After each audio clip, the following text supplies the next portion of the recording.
Screen पर है करके विज्ञान का जनक किसे कहा जाता है। तो विज्ञान का जनक किसे कहा जाता है? अरस्तु को कहा जाता है। उसके बाद देखिए एक प्रकाश वर्ष क्या मापता है? तो ये साथियों क्या मापता है प्रकाश वर्ष? मैं कहूंगा दूरी मापता है, जिनका भी आंसर ऑप्शन नंबर बी है तो बिल्कुल सही है। करके विद्युत विभवांतर की एसआई इकाई क्या है मुझे बताइए। तो विद्युत विभव की अगर बात करें साथियों देखिए वा से हो जाएगा विभवांतर और वा से हो जाएगा वोल्ट, यानी कि विद्युत विभव की एसआई इकाई जो है वो वोल्ट है। आंसर आपका डी होगा। करके ध्वनि किसके माध्यम से यात्रा नहीं कर सकती? देखिए ध्वनि को यात्रा करने के लिए कोई माध्यम चाहिए, अब चाहे वो माध्यम ठोस हो, द्रव हो, गैस हो। कुल मिला के साथियों ये निर्वात की अगर बात करें, निर्वात में ये यात्रा नहीं करती है ध्वनि, ये ठोस, द्रव, गैस में साथियों यात्रा कर सकती है। तो आंसर आपका ए होगा। उसके बाद देखिए पृथ्वी तक सूर्य की किरणें पहुंचने में लगभग कितना समय लगता है? तो लगभग आपसे पूछा गया है, मैं कहूंगा साथियों लगभग 8 मिनट का समय लगता है। आंसर आपका सी होगा।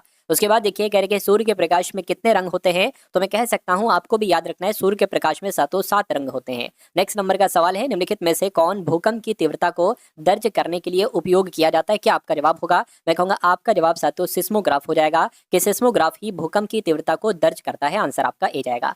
अगला देखिए निम्नलिखित में से किस वैज्ञानिक ने केवलर का आविष्कार किया था? तो जिनके नाम में साथियों केवलर टाइप से कुछ आया हो वही आपका आंसर होगा। कोवलेक आपका जवाब होगा, यानी कि स्टेफनी लुइस कोवलेक इनका नाम है और इन्होंने ही साथियों केवलर का आविष्कार किया था। आंसर आपका बी होगा। उसके बाद देखिए डायनामाइट की बात चल रही है, डायनामाइट का आविष्कार किसके द्वारा किया गया था? तो मैं कहूंगा साथियों इनका नाम क्या है? साथियों इनका नाम अल्फ्रेड नोबेल है और इन्होंने डायनामाइट का आविष्कार किया था। आंसर आपका ए होगा। कह रहे कि मेंडलीव की आवर्त सारणी में 36 पंक्तियों को निम्नलिखित में से क्या कहा जाता है? तो इसको पता साथियों आवर्त कहा जाता है। क्या कहा जाता है? ये परीक्षा में सवाल आपकी आएगा ग्रुप डी के एग्जाम में, इसलिए आप लोग इसको याद रखेंगे। उसके बाद देखिए करके जेट हवाई जहाजों में प्रयुक्त होने वाला ईंधन कौन सा है? तो कौन सा ईंधन इस्तेमाल किया जाता है? मैं कहूंगा कैरोसिन इस्तेमाल किया जाता है। कैरोसिन यानी कि ऑप्शन नंबर सी आपका जवाब हो जाएगा। उसके बाद देखिए साथियों अगले नंबर का सवाल आपकी स्क्रीन पर है, यानी कि पर्यावरणीय प्रदूषण का मुख्य कारण इसका उपयोग होता है। तो किसका उपयोग होता है? जीवाश्म ईंधन का उपयोग होता है, यानी कि पर्यावरणीय प्रदूषण का मुख्य कारण जो है वो जीवाश्म ईंधन है। आंसर आपका ए जाएगा। न्यूट्रॉन की खोज साथियों किसके द्वारा की गई आपसे पूछा जा रहा है? तो न्यूट्रॉन की खोज साथियों चैडविक के द्वारा की गई, जिनका भी आंसर ऑप्शन नंबर ए था पहले से। तो आंसर आपका बिल्कुल सही है। एटम बम का साथियों आविष्कार किसके द्वारा किया गया था? तो इनका नाम रॉबर्ट जे ओपेनहीमर है और इन्होंने ही साथियों एटम बम का आविष्कार किया था। राइट आंसर आपका ए है, तो बिल्कुल सही है। कह रहे कि किसको, इनमें से किसको कोशिका की प्रोटीन की फैक्ट्री के रूप में जाना जाता है? तो मैं कह सकता हूं जो राइबोसोम होता है ना, राइबोसोम साथियों इसको कोशिका की प्रोटीन की फैक्ट्री के रूप में जाना जाता है। आंसर आपका ए जाएगा। कह रहे कि साइटोलॉजी के बारे में बताइए, साइटोलॉजी किसे कहा जाता है? किसके अध्ययन को, कोशिका के अध्ययन को, जीवाणु के अध्ययन को, फंगस या पादप? मैं कहूंगा कोशिका के अध्ययन को साइटोलॉजी के नाम से जाना जाता है। उसके बाद देखिए डीएनए मुख्य रूप से कोशिका के गोल्जिकाए में संग्रहित रहते हैं। क्वेश्चन बहुत इंपॉर्टेंट है साथियों आपके एग्जाम वाला। मैं कहूंगा गोल्जिकाए नहीं, कोशिका द्रव नहीं, प्लाज्मा झिल्ली नहीं, केंद्रक आपका जवाब होगा, क्योंकि डीएनए मुख्य रूप से कोशिका के केंद्रक में संग्रहित रहता है। आंसर आपका डी जाएगा। उसके बाद देखिए माइटोकॉन्ड्रिया शब्द किसके द्वारा दिया गया था आपसे बताना है साथियों। तो आपको ध्यान रखना है साथियों इनका नाम है कार्ल बेंडा और इनके द्वारा ही साथियों माइट्रोकॉन्ड्रिया शब्द का साथियों जो है ना, इसका जो शब्द है किसके द्वारा दिया गया? कार्ल बेंडा के द्वारा दिया गया माइट्रोकॉन्ड्रिया शब्द। उसके बाद देखिए साथियों नेक्स्ट नंबर का क्वेश्चन है, कह रहे कि टमाटर में कौन सा विटामिन होता है? तो मैं कह सकता हूँ टमाटर में तो विटामिन सी पाया जाता है। उसके बाद देखिए संतरे में कौन सा विटामिन पाया जाता है या क्या चीज होती है? मैं कहूंगा इसमें भी साथियों विटामिन सी पाया जाता है, संतरे में बहुतायत मात्रा में। उसके बाद देखिए नींबू का खट्टा स्वाद इनमें से किसकी उपस्थिति के कारण होता है? तो किसकी उपस्थिति के कारण होता है? साइट्रिक अम्ल यानी कि साइट्रिक एसिड होता है साथियों नींबू में। इसलिए मैं कहूंगा कि सवाल अगर आपसे पूछा जाए नींबू का खट्टा स्वाद किसकी उपस्थिति के कारण होता है? तो साइट्रिक अम्ल की उपस्थिति के कारण होता है। निम्नलिखित में से किस ब्लड ग्रुप को बॉम्बे ब्लड ग्रुप कहा जाता है? ये क्वेश्चन बहुत इंपॉर्टेंट है साथियों, परीक्षा में आपकी आएगा। तो आपको यहाँ पर साथियों ये ध्यान रखना है कि डबल एच ग्रुप, क्या इस ग्रुप का नाम है? डबल एच ग्रुप इस ग्रुप का नाम है, यानी कि एच ग्रुप जो है ना इसको बॉम्बे ब्लड ग्रुप के नाम से जाना जाता है। रक्त समूह प्रणाली की खोज किसके द्वारा की गई थी? तो साथियों किसके द्वारा की गई थी? कार्ल लैंडस्टीनर के द्वारा की गई थी। राइट आंसर आपका ऑप्शन नंबर डी होगा। उसके बाद देखिए साथियों अगले नंबर का सवाल आपकी स्क्रीन पर है, करके एक किताब पढ़ते समय पुस्तक और आंख के बीच की आवश्यक न्यूनतम दूरी कितनी होनी चाहिए? तो कितनी दूरी साथियों? मैं कहूंगा 25 सेंटीमीटर है। अगर 25 सेंटीमीटर तक किताब है तो आपको बिल्कुल क्लियर। देखिए कह रहे निम्नलिखित में से कौन से विटामिन की कमी से रतौंधी रोग होता है जो मानव में पूर्ण दृष्टिहीनता का कारण बनता है? तो अगर आपका जवाब विटामिन ए है तो मैं कहूंगा आपका जवाब बिल्कुल सही है। साथियों देखिए अब आपके जैसे कि साइंस के 25 सवाल आते हैं, आप सभी को पता है ग्रुप डी एग्जाम में, तो 25 सवाल अब आपने देखे। अब साथियों मैं आपको करवाने वाला हूँ 20 पूरे टॉप लेवल के, यानी कि अभी की अगर बात करें 2025 की अगर बात करें 2025 के लास्ट 6 मंथ्स के जो सबसे इंपॉर्टेंट क्वेश्चंस बनते हैं जो परीक्षा में आपके आने वाले हैं साथों 20 क्वेश्चन, वो मैं आपको करवाने वाला हूं और उसके बाद हम लोग रीजनिंग देखेंगे और मैथ्स देखेंगे। तो सबसे पहले इन 20 क्वेश्चन के करंट अफेयर के आंसर्स को देख लीजिए, ये परीक्षा में आपकी पूछे जाएंगे। चलिए तो साथियों, कहने के भारत सरकार ने BSI का नेतृत्व करने के लिए किस वैज्ञानिक को नियुक्त किया है? मैं कहूंगा डॉक्टर कनत दास को नियुक्त किया है। आंसर आपका सी होगा। उसके बाद देखिए, किस देश के फुटबॉलर सर्जियो बुस्केट्स ने 20 साल के फुटबॉल करियर के बाद संन्यास की घोषणा कर दी है? तो पूछा जाएगा ये कौन से देश के हैं, तो ये तो सातों स्पेन देश के हैं, फुटबॉलर खिलाड़ी हैं, सर्जियो बुस्केट्स इनका नाम है, और 20 साल के काम के बाद, फुटबॉल करियर के बाद इन्होंने संन्यास की घोषणा कर दी है। किस राज्य के लिए 500 नई अटल टिंकरिंग लैब की घोषणा हुई है? तो किस राज्य के? मैं कहूंगा जम्मू कश्मीर आपका जवाब हो जाएगा। उसके बाद देखिए, अगस्त 2025 में अमेरिका को भारत का स्मार्टफोन निर्यात कितने प्रतिशत बढ़ा है? तो कितने प्रतिशत बढ़ा है साथियों? 48%, यानी कि 148% साथियों हो चुका है। राइट आंसर आपका ऑप्शन नंबर बी होगा। किसने कृषि मीडिया पुरस्कार 2025 जीता है? तो इनका नाम साथियों अमशी प्रसन्न कुमार है, और इन्होंने ही साथियों कृषि मीडिया पुरस्कार 2025 जीता है। किसने आयुर्वेद आहार उत्पादों के लिए लाइसेंसिंग पोर्टल लॉन्च किया है? तो लाइसेंसिंग पोर्टल की अगर बात करते हैं साथियों, फसाई यानी कि FSSAI के द्वारा साथियों लॉन्च किया गया है। उसके बाद देखिए करके ISSF जूनियर विश्व कप कहाँ पर शुरू हुआ है? तो ये साथियों पता कहाँ पर शुरू हुआ है? ये नई दिल्ली में शुरू हुआ है। ये आपको यहाँ पर याद रखना है, नई दिल्ली आपका जवाब हो जाएगा। उसके बाद देखिए, अगला सवाल है करके, शीतल देवी ने विश्व तीरंदाजी पैरा चैंपियनशिप 2025 में कौन सा पदक जीता है? तो इन्होंने साथियों रजत पदक जीता है। राइट आंसर आपका ऑप्शन नंबर बी होगा। उसके बाद देखिए साथियों, अगला सवाल है कि किस देश ने 31 मार्च 2026, डेट ध्यान रखिए 31 मार्च 2026 यानी कि अगले साल तक चांदी के आयात पर प्रतिबंध लगा दिया है? तो ये काम किस देश ने किया है? ये काम साथियों अपने भारत देश ने किया है। ये बात आपको याद रखना है। उसके बाद देखिए, अगला सवाल है कि जूनियर विश्व रैंकिंग में शीर्ष पर पहुंचने वाली पहली भारतीय जूडो खिलाड़ी साथियों कौन बन चुकी हैं? तो इनका नाम हिमांशी टोकस है, और ये जूनियर विश्व रैंकिंग है, वे शीर्ष पर पहुंचने वाली पहली भारतीय जूडो खिलाड़ी बन चुकी है। राइट आंसर आपका ऑप्शन नंबर सी होगा। उसके बाद देखिए, अगला सवाल है कि भारतीय वायुसेना के MiG-21 लड़ाकू विमानों को विदाई देने का समारोह ये साथियों कहाँ आयोजित हुआ है? तो ये चंडीगढ़ में आयोजित हुआ है। ये आपसे पूछा जाएगा। उसके बाद देखिए करके, PM नरेंद्र मोदी ने किस राज्य की 75 लाख महिलाओं को 10-10 हजार रुपए हस्तांतरित किए हैं? तो क्या आपका जवाब होगा? मैं कहूंगा बिहार राज्य आपके सवाल का जवाब हो जाएगा। यानी कि नरेंद्र मोदी ने बिहार राज्य की 75 लाख महिलाओं को 10-10 हजार रुपए हस्तांतरित किए हैं। ये क्वेश्चन बहुत इंपॉर्टेंट है, आपको याद रखना चाहिए। उसके बाद देखिए, अगला सवाल है आपकी स्क्रीन पर, आपसे पूछा जा रहा है कि विदेश मंत्री डॉक्टर एस जयशंकर ने कहा FIPIC विदेश मंत्रियों की बैठक की मेजबानी की है? तो इन्होंने साथियों ये मेजबानी न्यूयॉर्क देश में की है, सॉरी न्यूयॉर्क शहर में की है। राइट आंसर आपका जाएगा सी के साथ। उसके बाद देखिए करके, कौन सा देश 2030 तक विश्व की पहली परमाणु ऊर्जा प्रणाली शुरू करेगा जो पुनर्चक्रित ईंधन का उपयोग करेगी? तो आपका जवाब यहाँ पर जो होगा वो रूस हो जाएगा। क्या हो जाएगा साथियों? रूस देश आपके सवाल का बिल्कुल सही जवाब है। और अगला सवाल देखिए करके, भारत ने किसे संयुक्त राष्ट्र AI उत्कृष्टता केंद्र के रूप में नामित किया है? तो किसे नामित किया है? मैं कहूंगा IIT मद्रास को किया है। IIT मद्रास आपके सवाल का बिल्कुल सही जवाब है। करके, कहाँ तीर्थ यात्रियों के लिए भारत का पहला AI आधारित कमांड सेंटर स्थापित हुआ है? तो कहाँ स्थापित हुआ है साथियों? तिरुमाला में स्थापित हुआ है। सही जवाब आपका ऑप्शन नंबर बी होगा। उसके बाद देखिए कह रहे कि UNEP young champions of the earth पुरस्कार 2025 किसे मिला है? तो ये पुरस्कार की अगर बात करें साथियों, जिनाली मोदी इनका नाम है, और जिनाली मोदी को साथियों ये पुरस्कार दिया गया है। राइट आंसर आपका सी होगा। उसके बाद देखिए, अगला सवाल है कह रहे कि किसे पीरामल फाइनेंस का अध्यक्ष नियुक्त किया गया है? तो इनका नाम साथियों आनंद पीरामल है, और आनंद पीरामल को ही पीरामल फाइनेंस का अध्यक्ष नियुक्त किया गया है। आंसर आपका बी होगा। कह रहे कि BBL में शामिल होने वाले पहले भारतीय कौन बने हैं? तो मैं कहूँगा रविचंद्रन अश्विन इनका नाम है, और रविचंद्रन अश्विन BBL में शामिल होने वाले पहले भारतीय बन चुके हैं। आंसर आपका सी होगा।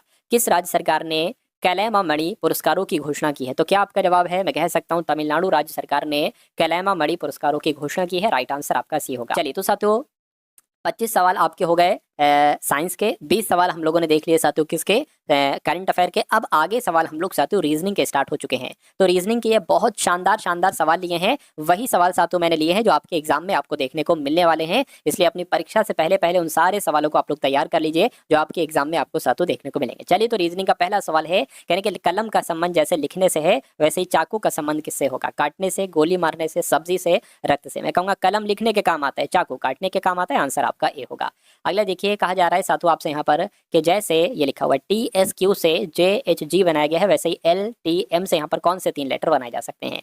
देखिए मुझे ऐसा लग रहा है साथियों जैसे कि T से अगर हम J करें, है ना, या S से H करें, मुझे इतना पता है कि S का अपोजिट लेटर होता है H, जैसे कि A का अपोजिट लेटर Z होता है, B का अपोजिट लेटर Y होता है, C का अपोजिट लेटर X होता है, D का अपोजिट लेटर W होता है, उसी प्रकार S का अपोजिट लेटर H होता है। ठीक है ना? उसी प्रकार अगर बात करते हैं साथियों, देखिए T का अपोजिट लेटर जो है ना वो क्या J नहीं होता है। J का तो क्या होता है, J की अगर बात करें T का अपोजिट लेटर G होता है। ठीक है। उसी प्रकार क्यू का अपोजिट लेटर क्या होता है साथियों, के क्यू का जे होता है, यानी कि जे का अपोजिट क्यू होता है। ठीक है, तो मेरी समझ में आ गया साथियों। देखिए बीच का सेम रखेंगे, यानी कि टी का अपोजिट लेटर मैंने आपको बताया, टी का अपोजिट लेटर क्या होता है साथियों, जी होता है। तो यहाँ पर साथियों अच्छा, अब सबसे पहले साथियों यहाँ पर जो आएगा ना, देखिए टी की अगर बात करें तो यहाँ पर आ जाएगा आपका जी आ जाएगा। सबसे पहले टी का अपोजिट लेटर जो होता है वो जी होता है। एल की अगर बात करें, देखिए मैं आपको बता देता हूँ, LOVE है ना, और एम मैं आपको बता देता हूँ, एम का अपोजिट एन और एन का अपोजिट एम होता है।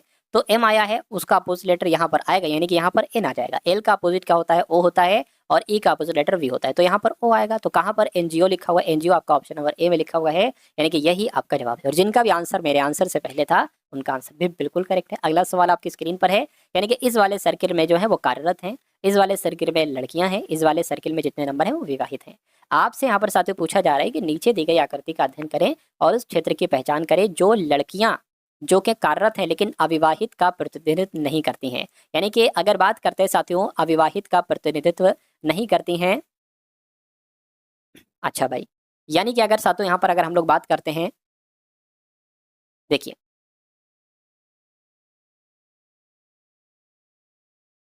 यानी कि लड़कियां भी हों और वो कार्यरत भी हों, तो आंसर आपका जो होगा वो इसमें से होगा। और कह रहे हैं कि कार्यरत लड़कियां भी हों और कार्यरत भी हों, तो आंसर आपका इसमें से। लेकिन अगर बात करें अविवाहित होना चाहिए, अविवाहित प्रतिनिधित्व करती हैं। अच्छा ये तो विवाहित है, यानी कि आंसर आपका इसमें से नहीं हो सकता, क्योंकि ये विवाहित वाला है, वो अविवाहित होना चाहिए। मैं कहूँगा सिर्फ और सिर्फ 2 नंबर ऐसा है जो कि लड़कियां हैं, कार्यरत लड़कियां हैं लेकिन विवाहित नहीं है, यानी कि अविवाहित हैं। तो मैं कहूँगा 2 नंबर आपका जवाब हो जाएगा। और 2 नंबर कौन से ऑप्शन में है, ऑप्शन नंबर सी वाले में है। उसके बाद देखिए साथियों नेक्स्ट नंबर का सवाल आपके स्क्रीन पर है और आपसे कहा जा रहा है कि टेलीफोन का संबंध जैसे संचार से है वैसे ही रेडियो का संबंध साथियों किससे होगा, मुझे बताइए। तो रेडियो, देखिए टेलीफोन संचार के अंतर्गत, रेडियो की अगर बात करें प्रसारण के अंतर्गत आता है, आंसर आपका बी होगा। अगला सवाल साथियों आपकी स्क्रीन पर है, देखिए और बताइए आपका जवाब क्या होगा। कहने के जो ये जो चिन्ह है ना साथियों, इसके स्थान लेने के लिए और समीकरण को संतुलित करने के लिए गणितीय चिन्हों को सही युग्म का चयन करिए। अगर हम मान लीजिए साथियों ऑप्शन नंबर ए को तय करते हैं, बी को, सी को, डी को, किसी को साथियों तय करते हैं, तो मान लीजिए साथियों इसमें आंसर जो होगा, देखिए हम मेहनत करेंगे, हम डी से स्टार्टिंग करते हैं, हम डी से स्टार्टिंग करेंगे। तो सबसे पहले 96 है, 2 है साथियों, उसके बाद अगर बात करें यहाँ पर क्या है साथियों, यहाँ पर 20 है, और फिर 2 है, और फिर 174। अगर हम ऑप्शन नंबर डी वाले से स्टार्टिंग करते हैं तो सबसे पहले गुणा आ जाएगा, उसके बाद माइनस आ जाएगा, उसके बाद प्लस आ जाएगा, उसके बाद बराबर आ जाएगा। यानी कि आपको इस पूरी को कैलकुलेट करना है। अगर 174 आ जाता है तो ये हमारा बिल्कुल सही जवाब हो जाएगा। तो सबसे पहले अगर बात करें 96 दूना कितने होते हैं साथियों, 6 दूना 12 हो जाएगा, है ना, 2 नीम 18 और एक आपका 19, यानी कि 192 हो गया।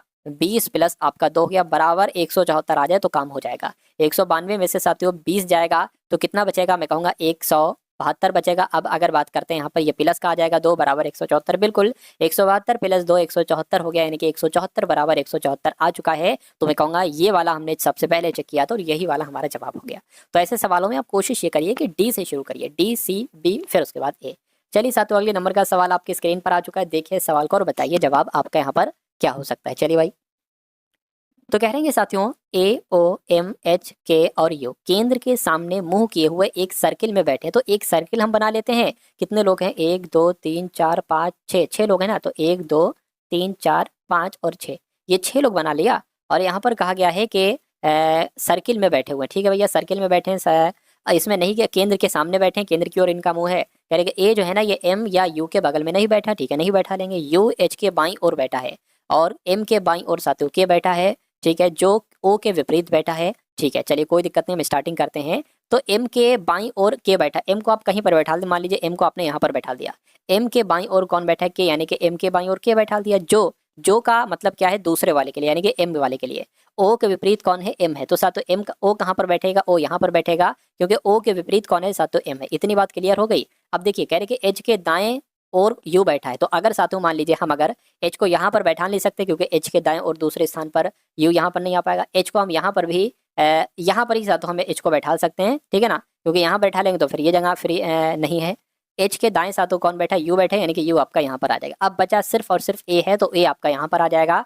सवाल में आपसे पूछा जा रहा है कि ओ के दाईं ओर कौन बैठा है, तो ओ के दाईं ओर तो भैया ए बैठा हुआ है, इसलिए ए आपके इस क्वेश्चन का बिल्कुल सही जवाब हो जाएगा, जो कौन से ऑप्शन में है, जो ऑप्शन नंबर डी वाले में है। उसके बाद देखिए अगले नंबर का सवाल आपके स्क्रीन पर है, देखिए सवाल को और मुझे बताइए आपका जवाब साथियों क्या होगा। देखिए यानी कि उस विकल्प का चयन करिए जो दर्पण के दाईं ओर रखे जाने के, मतलब कुल मिला के यहाँ पर ये एक दर्पण है और यहाँ पर आपको बताना है जो छवि बनेगी वो कैसे बनेगी। देखिए मान लीजिए ये ए है और ये दर्पण हमने रखा है, तो ए जैसे होता है वो तो वैसे ही दिखाई देता है, ओ दर्पण में जैसे होता है वैसे दिखाई देता है। मान लीजिए ये एस बनाया है तो एस कैसे दिखाएगा, एस ऐसे कुछ दिखाई देगा। तो ये भी साथियों कुछ इस प्रकार से दिखाई देगा ऐसे करके। अब आप देखिए ऐसे कहाँ पर बना हुआ है, यहाँ पर बना हुआ है नहीं, ऑप्शन नंबर बी में बना हुआ है, बिल्कुल सही साथियों, ऑप्शन नंबर बी में बना है, यहाँ पर भी नहीं बना है और यहाँ पर भी नहीं बना है। तो आपका जवाब अगर ऑप्शन नंबर बी के साथ है तो बिल्कुल करेक्ट हो जाएगा। A B C D E एक पंक्ति में बैठे हैं, ठीक है। तो 5 लोग की साथियों अगर बात करें एक पंक्ति यानी कि 3 4 5, ये 5 लोग जो बैठे हैं एक पंक्ति में बैठे हैं, यहाँ पर ये कहा गया है। उसके बाद साथियों अगर बात करते हैं यहाँ पर क्या कहा जा रहा है अगली लाइन में कहा जा रहा है कि सी जो है ना ये डी और ए के बीच में है, ई ना तो अंत में है और ना ही डी के बगल में है, डी के बगल में भी नहीं है, और बी बाईं ओर है जो अंतिम है। अच्छा बी जो है ना ये बाईं ओर है जो अंतिम है, ठीक है, कोई दिक्कत नहीं साथियों, बी बाईं ओर है जो अंतिम। अच्छा मतलब एक तरीके से अगर बात करें बी की अगर बात करें, ये बी आपका यहाँ पर आ जाएगा, ये बाईं ओर, बी बाईं ओर है जो अंतिम है, ठीक है भैया। कह रहे डी के दाएं कौन है, तो सबसे पहले अगर बात करते हैं यहाँ पर एक बात कही गई है कि सी जो है ना ये डी और ए के बीच में है। तो सी की अगर बात करते हैं साथियों ये डी और ए के बीच में है। तो अगर बात करते हैं ई ना तो अंत में है और ना ही डी के बगल में है। तो एक काम साथियों आप क्या कर सकते हैं, आप ये कर सकते हैं कि डी और ए के बीच में कौन है। मान लीजिए डी को आपने यहाँ पर बनाया और ए को आपने यहाँ पर बनाया, यानी कि डी और ए के बीच में कौन है, तो डी और ए के बीच में साथियों सी हो गया। इतनी बात क्लियर। अब कह रहे हैं कि ई ना तो अंत में है। देखिए ई अगर हम यहाँ पर बनाते हैं तो ये अंत में नहीं बनती है और ना ये डी के बगल में बनती है, तो तभी साथियों मैंने ऐसे बनाया है। और बी बाईं ओर है, बी बाईं ओर है, अंतिम है। डी के दाएं में कौन है, तो डी के दाएं में कौन है साथियों, डी के दाएं में आपसे पूछा जा रहा है डी के दाएं में कौन है ना। एक काम साथ देखिए, जब अगर आपका आंसर कभी भी ना आए तो आप इनको क्या कर लिया करिए, ऐसे ऐसे ऐसे ऐसे करके डी को मतलब इनकी पोजीशन चेंज कर दीजिए। ये डी के बाएं पूछा जा रहा है, अगर बाएं पूछा जाए तो साथियों ये हो जाएगा, दाएं तो कोई है ही नहीं ना, है ना। तो कुल मिला के अगर डी के दाएं बाएं पूछा जाता तो आपका जवाब क्या हो जाता, सी हो जाता। बाकी सब सही। मैं ये बता रहा था कि ऐसे आप बना सकते हो डी सी ए ई और बी। तो डी के दाएं कौन है साथियों, देखिए डी के दाएं सी है तो सी आपका जवाब हो जाएगा। उसके बाद देखिए अगले नंबर का साथियों सवाल आपके स्क्रीन पर है। आपसे कहा जा रहा है कि 4 शब्द दिए गए हैं जिनमें से 3 किसी तरह से समान है जबकि एक अलग है, उस अलग वाले का आपको चयन करना है, बताइए। तो स्कार्फ, दस्ताने, धूप चश्मा, स्वेटर। देखिए अगर बात करते हैं साथियों स्कार्फ, दस्ताने और स्वेटर ये सब ठंड में काम आने वाली चीज़ें हैं, जबकि धूप चश्मा इंसान गर्मी में पहनता है। तो सबसे अलग जो होगा ऑप्शन नंबर सी वाला हो जाएगा। उसके बाद देखिए अगले नंबर का सवाल आपकी स्क्रीन पर है, यानी कि 81 है, 100 है, उसके बाद 121 है, तो यहाँ पर कौन सा नंबर आएगा। देखिए मुझे ये लग रहा है, लग क्या रहा है और है भी साथियों 9 का स्क्वायर है, ये 10 का स्क्वायर है, ये आपका 11 का स्क्वायर है। तो 9 10 11 12 यानी कि यहाँ पर 12 आ जाएगा। तो 12 का स्क्वायर क्या होता है, 144 होता है। 144 ऑप्शन में है, मैं कहूँगा बिल्कुल ऑप्शन में है, ऑप्शन नंबर डी वाले में। चलिए उसके बाद देखिए अगला क्वेश्चन आपकी स्क्रीन पर है साथियों। कथन और निष्कर्ष वाले सवाल आपकी स्क्रीन पर आ चुके हैं और ये सवाल साथियों आपका एग्जाम में आते आते हैं 2 सवाल ही आपके आएंगे, ठीक है ना। अब देखिए कथन आपके सामने है और उसके बाद निष्कर्ष आपके सामने है। सभी शंख खाल हैं, तो सभी शंख जो है, मान लीजिए साथियों शंख जो है ना ये हो गए और सभी शंख खाल हैं, तो सभी के सभी शंख हमने खाल बना दिए। यानी कि कोई खाल बिल्ली नहीं है, तो कोई खाल क्या बिल्ली नहीं, कट का निशान हमने यहाँ पर लगा दिया कि आपको पता लग जाए कि हाँ भाई कोई खाल बिल्ली नहीं है, तो कोई बिल्ली खाल भी नहीं हो सकती और कोई शंख नहीं हो सकता और कोई बिल्ली शंख भी नहीं हो सकती। तो निष्कर्ष देखिए और बताइए कौन सा निष्कर्ष सही है गलत है। कोई शंख बिल्ली नहीं, बिल्कुल कोई शंख बिल्ली नहीं है, कोई बिल्ली शंख नहीं है, आपका सही हो जाएगा पहला वाला। कुछ खाल शंख है, कुछ खाल शंख है, बिल्कुल इतनी खाल शंख है, तो ये आपका सही हो जाएगा, यानी कि दोनों ही सही है। और ऐसा कहाँ पर लिखा हुआ, ऐसा आपका ऑप्शन नंबर सी में लिखा हुआ है। उस विकल्प का चयन करिए जो तीसरे पद से उसी प्रकार संबंधित है जिस प्रकार दूसरा पद पहले पद से संबंधित है। यानी कि यहाँ पर साथियों आपको कुछ नंबर दिखाई दे रहे हैं, जैसे कि 4 8 9 6, 4 8 9 6 से 9 6 से 3 7 8 5 बनाएंगे, तो उसी प्रकार 7 8 5 4 से 7 5 2 से यहाँ पर कौन से 4 नंबर बन पाएंगे। देखिए मुझे यहाँ पर देखकर ऐसा लग रहा है कि 4 से 3 हुआ यानी कि 1 घटाया गया, 8 से 7 हुआ है, 9 से 8 हुआ है, 6 से 5 हुआ है, 1 1 घटाया जा रहा है। तो इसमें 1 घटाओगे साथियों क्या आ जाएगा 6, 8 में 1 घटाओगे 7 आ जाएगा, 5 में घटाओगे 4 आ जाएगा, 2 में घटाओगे 1 आ जाएगा, यानी कि 6741 कहाँ पर लिखा हुआ है, ऑप्शन नंबर बी में लिखा हुआ है। तो जिनका आंसर ऑप्शन नंबर बी है तो बिल्कुल सही है। अगला सवाल आपकी स्क्रीन पर है, कह रहे कि -1 2 7 उसके बाद कौन सा नंबर आएगा ये आपको बताना है। देखिए -1 है, उसके बाद 2 है, उसके बाद 7 है, उसके बाद कौन सा नंबर आएगा और उसके बाद 23 आना चाहिए और फिर सातों 34 आना चाहिए। तो चलिए देखते हैं सातों कैसे इसमें क्या। देखिए अगर हम 2 से 7 पर जाएं तो यहाँ पर सातों 5 प्लस किया गया और 23 से 34 पर जाएं तो 23 से 34 में सातों 11 प्लस किया गया है। अच्छा अगर -1 से, देखिए अगर 1 से 2 पर जाते, 1 से 2 पर जाते तो 1 प्लस किया जाता है, लेकिन अगर -1 से जाएं तो सबसे पहले प्लस वाला 1 आएगा, फिर प्लस वाला साथियों 2 आएगा, यानी कि कुल मिला के यहाँ पर मैं कहूँगा साथियों कितने प्लस किए गए हैं, मतलब -1 से इनके बीच में साथियों एक क्या आ जाएगा, 0 भी आ जाएगा, यानी कि -1 और फिर साथियों 0 आ जाएगा, फिर आपका +1 आएगा और फिर आपका +2, यानी कि कुल मिला के इस प्रकार यहाँ पर बीच में 3 नंबर हैं। तो पहले साथियों 3 नंबर, फिर 5 नंबर बढ़ाएगा और फिर कितने बढ़ाए जाने, मेरे हिसाब से 7 बढ़ाए जाने चाहिए और फिर कितने बढ़ाए जाने, 9, तभी यहाँ पर फिर 11 आ पाएगा। तो 7 में 7 प्लस करोगे 14 आ जाएगा, 14 में 9 प्लस करोगे 23 आ जाएगा। अगर 14 ऑप्शन में है तो 14 आपके सवाल का बिल्कुल करेक्ट आंसर हो जाएगा, और जिनका भी आंसर ऑप्शन नंबर ए है तो मैं कहूँगा आंसर आपका बिल्कुल सही है। नेक्स्ट नंबर का सवाल आपकी स्क्रीन पर है, देखिए सवाल को और बताइए आपका जवाब क्या होगा। कह रहे कि जिस प्रकार कोल्ड यानी कि COLD को GSPH लिखा जाता है, उसी प्रकार NOT को कौन से 3 लेटर के रूप में साथियों लिखा जा सकता है। देखिए यहाँ पर अगर बात करें, जैसे कि C 3 पर होता है, O 15 पर होता है, L 12 पर होता है, D 4 पर होता है, G 7 पर होता है, S 19 पर होता है, P 16 पर होता है, H 8 पर होता है। देखिए ये 4 से 8 हुआ है, ये 12 से 16 यानी कि 4 बढ़ रहा है, 15 से 19 4 बढ़ा और 3 से 7 4 बढ़ा, तो 4 4 4 इसमें बढ़ेगा। N 14 पर होता है, 4 बढ़ाओगे 18 यानी कि 18 पर R होता है। O से 4 बढ़ाओगे S आ जाएगा, T से 4 बढ़ाओगे साथियों क्या आ जाना चाहिए, आपका X आ जाना चाहिए। तो R S X कहाँ पर लिखा हुआ है, R S और X कहाँ पर ऑप्शन नंबर बी में लिखा हुआ है, तो जिनका आंसर ऑप्शन नंबर बी के साथ है मैं कहूँगा आंसर आपका बिल्कुल सही है। उसके बाद देखिए अगले नंबर का सवाल है, कह रहे कि 4 अक्षर समूह दिए गए हैं जिनमें से 3 किसी से समान है, अच्छा 3 एक होंगे एक अलग होगा, वही अलग वाला आपको बताना है। देखिए अगर बात करते हैं साथियों एल की, तो एल आपका होता है 12 पर, एन आपका 14 पर होता है, पी आपका 16 पर होता है। उसी प्रकार अगर बात करें यहाँ पर हम लोग, तो वाई आपका होता है 25 पर और ए 1 पर होता है, सी 3 पर होता है, ठीक है ना। उसी प्रकार अगर बात करें आर की, तो आर 18 पर होता है, एस 19 पर होता है, यू आपका 21 पर होता है, ठीक है ना। और उसी प्रकार सी जो होता है 3 पर होता है, ई 5 पर होता है और जी आपका 7 पर होता है। यहाँ पर देखिए क्या क्या कितना कितना साथियों बढ़ रहा है, ठीक है ना। देखिए यहाँ पर 2 बड़ा और 2 बड़ा, यानी कि इन सब में 2 2 बड़ा इसमें भी 2 बड़ा और इसमें भी 2 बड़ा, ये 25 पर होता है। देखिए वाई के बाद जेड और जेड के बाद ए, तो 2 बड़ा, इसमें 1 बड़ा और फिर इसमें साथियों 19 20 21 2 बड़ा, यानी कि इसमें 1 बढ़ रहा है एक जगह पर, तो ये अलग है। इसमें भी 2 बड़ा, इसमें भी 2 बड़ा, यानी कि सबसे अलग जो होगा वो हमारा ऑप्शन नंबर सी हो जाएगा, और जिनका ऑप्शन नंबर सी आंसर है तो बिल्कुल सही है।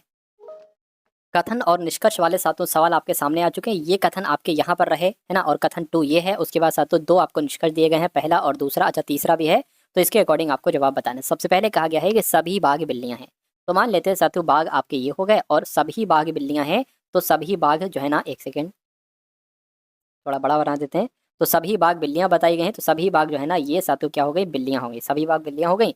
उसके बाद कहेंगे सभी बिल्लियां मार्जरीय हैं, तो सभी बिल्लियां जो है ना वो मार्जरीय हो गई। अब निष्कर्ष को पढ़िए और बताइए कौन सा सही है कौन सा आपका यहाँ पर गलत है। तो कह रहे हैं कि सभी सॉरी कह रहे हैं कि कुछ मार्जनीय बाघ हैं, तो कुछ मार्जनीय बाघ है, बिल्कुल सही, इतने मार्जनीय बाघ हैं, ये आपका पहला सही हो जाएगा।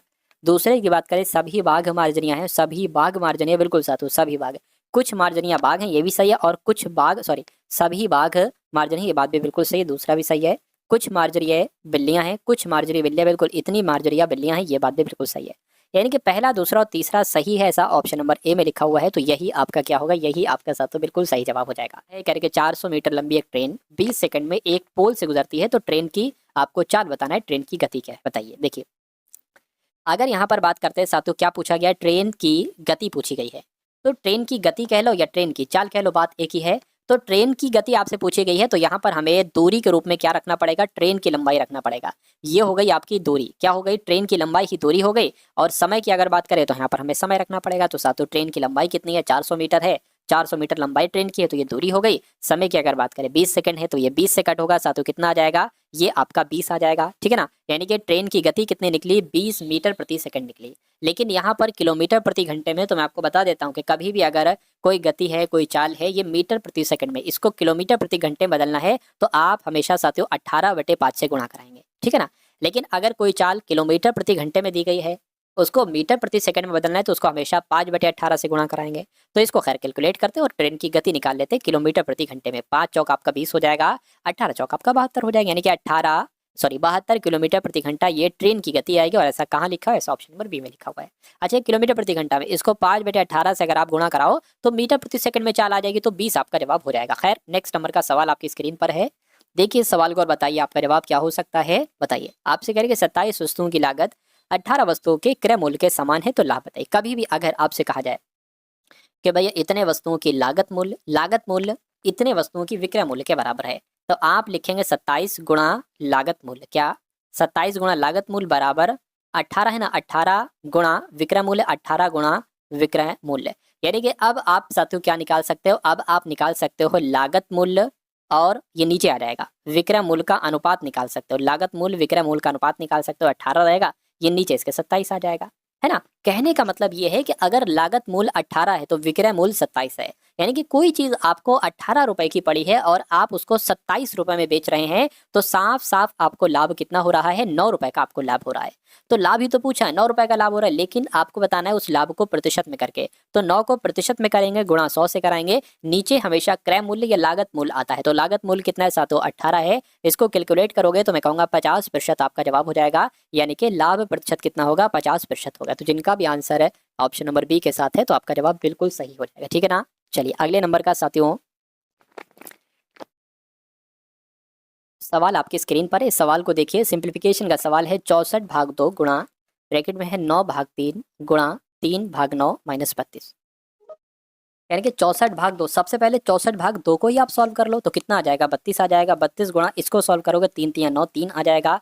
गुणा अगर बात करते साथ तो 3 भाग आपका 9 आ जाएगा, माइनस आपका 32 आ जाएगा। इतनी बात क्लियर है। उसके बाद देखिए साथियों, देखिए यहाँ पर अगर बात करें इससे ये कैंसिल कर लें 3, और फिर इस 3 से ये 3 कैंसिल हो जाएगा। 32 एकम 32 यानी कि 32 माइनस 32 हो जाएगा। यहाँ पर तो शून्य आ जाएगा। शून्य कौन से ऑप्शन में, ऑप्शन नंबर सी वाले में। अगला देखिए करेंगे, एक बैग में 3:4:5 के अनुपात में 25 पैसे, 50 पैसे और 1 रुपए के सिक्के हैं। यदि सभी का कुल मूल्य 31 रुपए है तो बैग में 1 रुपए के कितने सिक्के। देखिए 1 रुपए के कितने सिक्के हैं, मैं कहूंगा 5 के अनुपात में सिक्के हैं। यानी कि आपको साथियों 5x की वैल्यू निकालना है। सबसे पहले आप x की वैल्यू निकालेंगे, फिर उसकी गुणा 5 से कर देंगे, आपको पता चल जाएगा कि बैग में 1 रुपए के कितने सिक्के हैं, ठीक है ना। तो इस सवाल को साथियों आप कैसे करेंगे ये मैं आपको बता दे रहा हूँ। देखिए ये लिखा हुआ है 3x, तो यानी कि 3 लिखा हुआ है तो 3x इसको कर लेंगे। अब 3 के अनुपात में 25 पैसे, और 25 पैसे आपको पता है 1/4 होता है। देखिए 1 रुपया ये होता है, 50 पैसा होता है 1/2, और जो 25 पैसा होता है वो 1/4 होता है। इसकी गुणा आप कराओगे 3x की गुणा कराओगे 1/4 से, 1/4 होगा, इसको प्लस कर दोगे, प्लस लिख दिया आपने।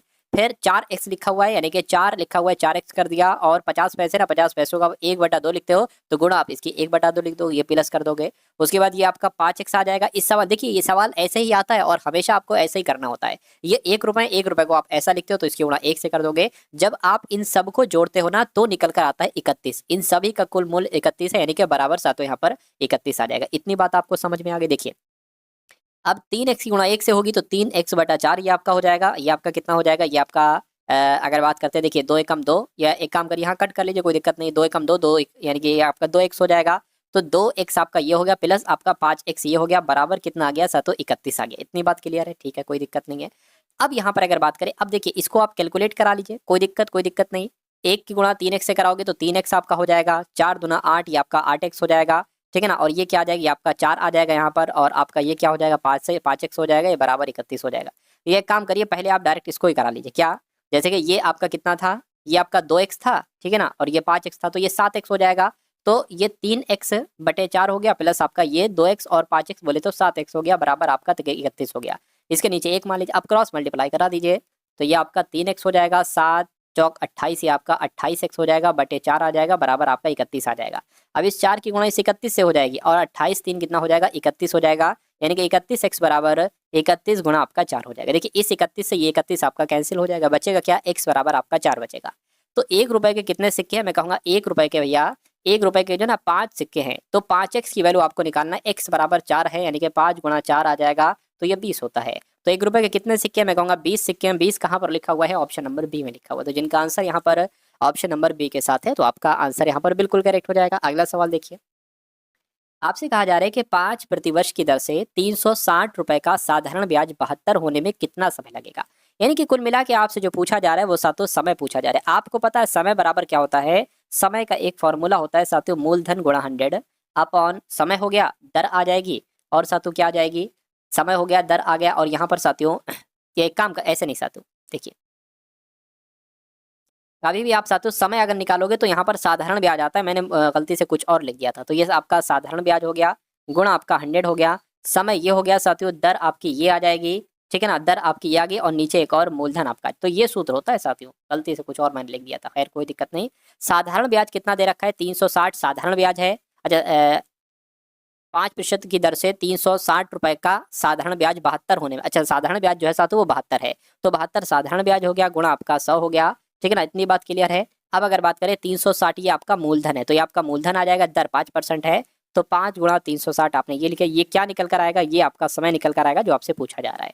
ठीक है ना। अब इसको सत्तू कैलकुलेट कर लीजिए, 5 से कट होगा 20 यहाँ पर आ जाएगा, 0 से 0 कैंसिल आपका हो जाएगा, 36 दूना आपका 72 हो जाएगा, 2 गुणा 2 आ गया, यानी कि समय कितना आ गया सातों, समय आपका जो आ गया है वो 4 वर्ष का समय आ गया। और 4 वर्ष कहाँ पर लिखा हुआ है, ऑप्शन नंबर बी में लिखा हुआ है, तो जिनका आंसर ऑप्शन नंबर बी के साथ है तो बिल्कुल करेक्ट हो जाएगा। अगला सवाल साथियों आपकी स्क्रीन पर है, देखिए और बताइए, आपका व्यक्तियों का औसत भार 2.5 किलोग्राम। कभी भी अगर ये लाइन आपके सामने लिखी हो ना, तो आप क्या निकालो, 8 व्यक्तियों का औसत भार 2.8 केजी। आप निकालो 8 व्यक्तियों का कुल मिला के भार कितना होगा। ये निकालने के लिए आपको 2.5 की गुणा 2.5 की गुणा 8 से आपको करना होगी। तो 2.5 की गुणा सातों 8 से अगर आप कर देते हैं तो करा लीजिए, 8 पंजे आपका 40 हो जाएगा, 8 दूना 16 और ये आपका 20, यानी कि यहाँ पर 20 आ जाएगा। तो 8 लोगों का कुल मिला के वजन कितना है, 20 है। यानी कि जब उसमें से 75 किलोग्राम वाले एक व्यक्ति के स्थान पर एक नया व्यक्ति आता है ना। अब देखिए, अच्छा कुछ अलग ही यहाँ पर है सिस्टम, यहाँ पर साथियों जो है ना वो अलग ही है। मुझे लगा इनका औसत भार इतना है, लेकिन ये नहीं, इतना इनका ये बढ़ जाता है, तो ये मेरा गलत कर दिया, कोई दिक्कत नहीं, मैं देख लेता हूँ दूसरे तरीके से। 8 व्यक्तियों का औसत भार 2.8 किलोग्राम बढ़ जाता है, ठीक है ना, जब उनमें से 75 केजी वाले भार वाले एक व्यक्ति के स्थान पर एक नया व्यक्ति आता है। नए व्यक्ति का भार आपसे यहाँ पर पूछा जा रहा है, कोई दिक्कत नहीं साथियों, बहुत अच्छा और प्यारा सवाल है ये। एक काम करिए साथियों, इसको आप फॉर्मूले से करने की कोशिश करिए। फॉर्मूला क्या कहते हैं, नए व्यक्ति का भार। क्या साथियों, फॉर्मूले की अगर बात करें तो नए व्यक्ति का भार बराबर क्या सूत्र है, नए व्यक्ति का भार बराबर गए व्यक्ति का भार। गया व्यक्ति कौन है, ये 75 किलोग्राम वाला साथियों गया व्यक्ति है, तो इसका वजन कितना है, इसका वजन 75 किलोग्राम है, ठीक है ना। अब प्लस आप लिखोगे, अब लिखोगे यहाँ पर साथियों कितने व्यक्ति थे, तो कितने व्यक्ति थे, ठीक है ना, कितने व्यक्ति थे, 8 व्यक्ति थे, इनका औसत भार कितना था, मतलब कितना बढ़ जाता है, तो कितना बढ़ा है उसकी आप साथियों इससे आप गुणा कर देंगे, ठीक है ना। तो 75 प्लस आपका 8 की गुणा 2.5 से कराओगे तो 20 आ जाएगा, यानी कि 75 और 20 कितना हो गया, मैं कहूँगा 95 केजी हो गया। तो नए व्यक्ति का भार साथियों क्या रहा, 95 केजी रहा, और 95 केजी कहाँ पर लिखा हुआ है, ऑप्शन नंबर ए में लिखा हुआ है। तो जिनका भी आंसर ऑप्शन नंबर ए के साथ है तो बिल्कुल सही हो जाएगा। उसके बाद देखिए अगला सवाल आपकी स्क्रीन पर है साथियों, कमेंट कर दीजिएगा, प्यारा सा कमेंट, कैसी आपको ये वीडियो लग रही है एक बार कमेंट में आप लोग मुझे जरूर बता दीजिए, आपसे रिक्वेस्ट है। चलिए करिए कि एक शंकु बनाने के लिए भुजाएं हैं ये 5 सेंटीमीटर, 12 सेंटीमीटर और 13 सेंटीमीटर, ठीक है।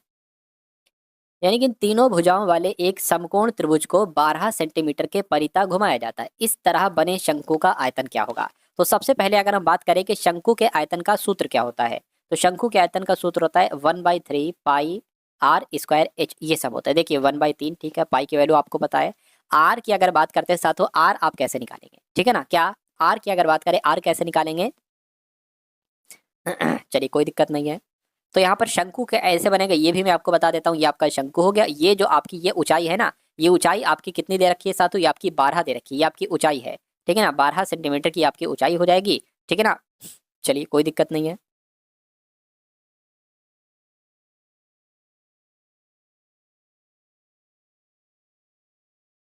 यानी कि इसमें साथों जो 5 सेंटीमीटर, 12 सेंटीमीटर, 13 सेंटीमीटर वाले समकोण त्रिभुज, यानी कि यहाँ पर साथों जो त्रिभुज बन रहा है एक तरीके से, ये जो आपका त्रिभुज बन रहा है इसकी ये चीजें दी गई हैं। तो ये क्या हो जाएगा, ये 5 इसकी हो जाएगी, ये आपका 13 हो जाएगी, ये 12 हो जाएगी। तो इसमें 1/3 हो गया, पाई की वैल्यू 22/7 हो गई। और आर की अगर बात करें, आर कितना है, त्रिज्या यानी कि 5 है, 5 का स्क्वायर हो जाएगा। एच की अगर बात करें, एच कितना है, 12 है, तो ये आपका 12 हो गया। यानी कि यहाँ तक साथों आपको क्लियर हो गया। अब देखिए कैसे क्या कट होगा, यहाँ पर कुछ कट हो रहा है साथों, अगर कट हो रहा है तो बहुत अच्छी बात है, नहीं हो रहा है कोई दिक्कत नहीं। देखिए ये हो जाएगा 35, 7 एकम 7, 7 पंजे आपका 35 हो जाएगा, ठीक है ना। अब अगर बात करते हैं साथ तो कैसे क्या कट होगा, 3 से कट होगा, ये 4 आ जाएगा, 4 पंजे 20, यानी कि 20 गुणा आपका 22 आ चुका है। तो ये कितना हो जाएगा साथियों, 2 दूना 4, 2 दूना 4, यानी कि 440 यहाँ पर आ जाना चाहिए, ठीक है ना। अच्छा यहाँ पर अगर बात करें साथियों, यहाँ पर तो ऐसा नहीं दे रखा है, या एक काम करिए पाई की वैल्यू आप लिखिए इच मत, है ना, 1/3, 1/3, 25 और साथियों यहाँ पर 12 आ जाएगा। इतनी बात के लिए अब इसको साथियों कैलकुलेट करें, क्योंकि ये 440 यहाँ पर आए नहीं, थोड़ा सा चेंज करना पड़ेगा हमें। ये आपका 50 आ जाएगा, ये आपका 25 आ जाएगा, ये आपका 300 आ जाएगा, यानी कि 300, है ना। तो 300 का 300 की भाग 3 से करेंगे, है ना, 300 की भाग 3 से करेंगे तो सातों 100 आएगा। और 100 कहाँ पर लिखा हुआ है, 100 आपका ये 100 पाई होगा, 100 पाई सेंटीमीटर कहाँ पर लिखा हुआ है, ऑप्शन नंबर डी में लिखा हुआ है। तो ये आपका क्या है, ये आपके इस क्वेश्चन का बिल्कुल सही और सटीक जवाब हो जाएगा। चलिए सातों अगले नंबर का सवाल आपकी स्क्रीन पर है। यानी कि एक राशि 2 वर्ष में 720 और 3 वर्ष में 792 हो जाती है। जब ब्याज वार्षिक संयोजित होता है तो ब्याज की वार्षिक दर क्या है। तो दर की अगर बात करें, दर का सूत्र सबसे पहले आपको मालूम होना चाहिए, साधारण ब्याज गुणा 100, क्या साधारण ब्याज गुणा 100। और यहाँ पर साथियों क्या आ जाएगा, समय आ जाएगा और गुणा मूलधन आ जाएगा, समय आ जाएगा और क्या हो जाएगा साथियों, मूलधन आ जाएगा। तो यहाँ पर जो चीज़ें हैं वो रखते जाइए। दर की अगर बात करें, साधारण ब्याज कितना है साथियों, अब देखिए यहाँ पर एक चीज़ की अगर बात करें, मान लीजिए साधारण ब्याज क्या 2 वर्ष में 720 और 3 वर्ष में 792 हो जाता है।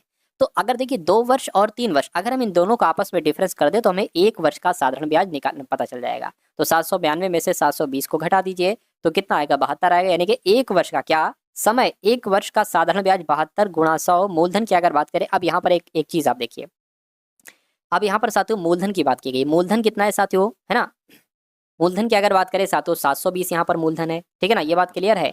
अब इसको आपको क्या करना है, कुछ नहीं कैलकुलेट करना है। देखिए 0 से 0, 72 से 72, बचा क्या 10, यानी कि दर क्या आ जाएगी, 10% की दर आ जाएगी। और ऐसा कहाँ पर लिखा हुआ है, ऐसा आपका ऑप्शन नंबर सी में लिखा हुआ है।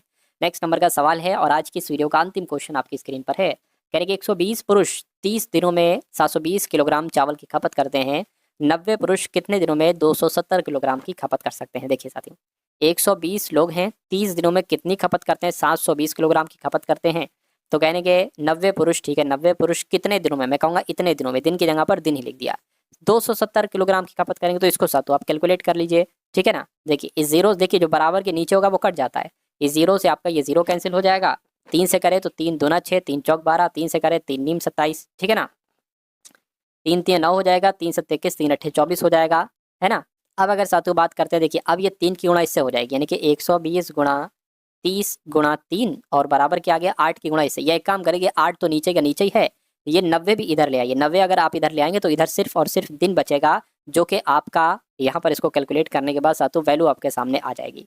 इसको कैलकुलेट कर डालिए साथियों, कैसे कैलकुलेट होगा ये मैं आपको बता। देखिए 30 से कम 30, 30 तियाँ हो गया, इस 3 से आपका ये 3 कैंसिल हो जाएगा।